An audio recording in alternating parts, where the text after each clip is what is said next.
ನೀವೇನಾದರೂ 2025 ಸ್ಟಾರ್ಟಿಂಗಿಂದ ಹಿಡಿದು ಎಂಡಿಂಗ್‌ವರೆಗೂ ನಾನು ಒಳ್ಳೆ ಕಂಟೆಂಟ್ ಕ್ರಿಯೇಟರ್ ಆಗಬೇಕು, ಒಳ್ಳೆ ಯೂಟ್ಯೂಬರ್ ಆಗಬೇಕು.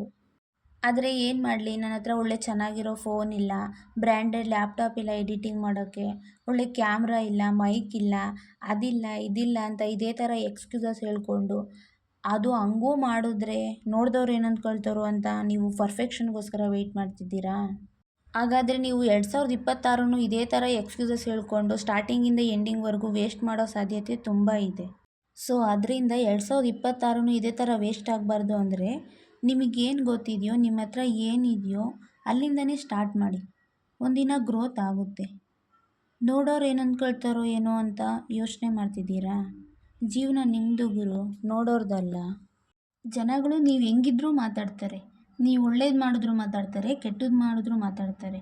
ಅವ್ರ ಬಗ್ಗೆ ನೀವು ತಲೆ ಕೆಡಿಸ್ಕೊಂಡು ನಿಮ್ಮ ಟೈಮು ಎನರ್ಜಿ ವೇಸ್ಟ್ ಮಾಡ್ಕೋಬೇಡಿ. ನಿಮ್ಮ ಲೈಫಲ್ಲಿ ನೀವು ಸಕ್ಸಸ್ ಆಗೋಕ್ಕೆ ಏನು ಬೇಕೋ ಅದನ್ನು ಮಾಡೋಕ್ಕೆ ಬೇರೆಯವ್ರ ಬಗ್ಗೆ ಯಾಕೆ ತಲೆ ಕೆಡಿಸ್ಕೊಳ್ತೀರಾ? ಅನ್ನೋರು ಯಾರೂ ಇಲ್ಲಿ ಅನ್ನ ಹಾಕಲ್ಲ. ಇಲ್ಲಿ ಒಂದೇ ದಿನದಲ್ಲಿ ಏನೂ ಆಗಲ್ಲ, ಅದು ನಿಜ. ಬಟ್ ಒಂದಿನ ಆಗೇ ಆಗುತ್ತೆ. ನಮ್ಮ ಮೇಲೆ ನಮಗೆ ನಂಬಿಕೆ ಇದ್ದರೆ ಎಲ್ಲನೂ ಸಾಧ್ಯ. ಡಿಸಿಪ್ಲಿನ್ ಆಗಿರಿ, ಕನ್ಸಿಸ್ಟೆನ್ಸಿ ಮೇಂಟೈನ್ ಮಾಡಿ, ಯಾವುದೇ ಕಾರಣಕ್ಕೂ ಹೋಪ್ ಕಳ್ಕೊಬೇಡಿ. ಇಲ್ಲಿ ಯಾವತ್ತೂ ನೀವು ಪರ್ಫೆಕ್ಷನ್‌ಗೋಸ್ಕರ ವೆಯ್ಟ್ ಮಾಡ್ಕೊಂಡು ಕೂತ್ಕೋಬೇಡಿ. ಯಾವಾಗ ನಾವು ಪರ್ಫೆಕ್ಷನ್‌ಗೋಸ್ಕರ ವೆಯ್ಟ್ ಮಾಡ್ತೀವೋ, ಸೊ ನಾವು ಅಲ್ಲೇ ಸ್ಟಕ್ ಆಗೋದು. ಅದು ಏನೇ ಆಗಿರಲಿ, ಒಂದು ಬಿಸ್ನೆಸ್ ಆಗಿರಲಿ, ಕಂಟೆಂಟ್ ಕ್ರಿಯೇಷನ್ ಆಗಿರಲಿ, ಯೂಟ್ಯೂಬ್ ಆಗಲಿ, ಟ್ರೇಡಿಂಗ್ ಆಗಿರಲಿ, ಅಥವಾ ಏನಾದರೂ ಲೈಫ್ ಚೇಂಜ್ ಮಾಡ್ಕೊಳ್ಳೋಕ್ಕೆ ನಾವೊಂದು ಒಳ್ಳೆ ಗುಡ್ ಹ್ಯಾಬಿಟ್ಸ್ನ ನಾವು ಸ್ಟಾರ್ಟ್ ಮಾಡ್ತೀವಿ ಅನ್ನೋದೇ ಆಗಿರಲಿ, ಅದು ಏನೇ ಆಗಿರಲಿ, ಸ್ಟಾರ್ಟ್ ನೌ ನಾಟ್ ಟುಮಾರೋ. ನಾವು ನಾಳೆಯಿಂದ ಮಾಡ್ತೀವಿ ಅಂದರೆ ಆ ನಾಳೆ ಬರ್ದೇನೂ ಇರ್ಬೋದು. ಸೊ ಟೈಮ್ ನಿಮಗೋಸ್ಕರ ಯಾವತ್ತೂ ಕಾಯೋದಿಲ್ಲ. ಎಲ್ಲರಿಗೂ ಇರೋದು 24 ಗಂಟೆನೇ. ಆ 24 ಗಂಟೆ ಯೂಸ್ ಮಾಡಿಕೊಂಡು ಒಬ್ಬರು ಕೋಟ್ಯಾಧೀಶರು ಆಗೋರೆ, ಇನ್ನಿದ್ದವರು ಎಲ್ಲಿದ್ದಾರೋ ಅಲ್ಲೇ ಇದ್ದಾರೆ.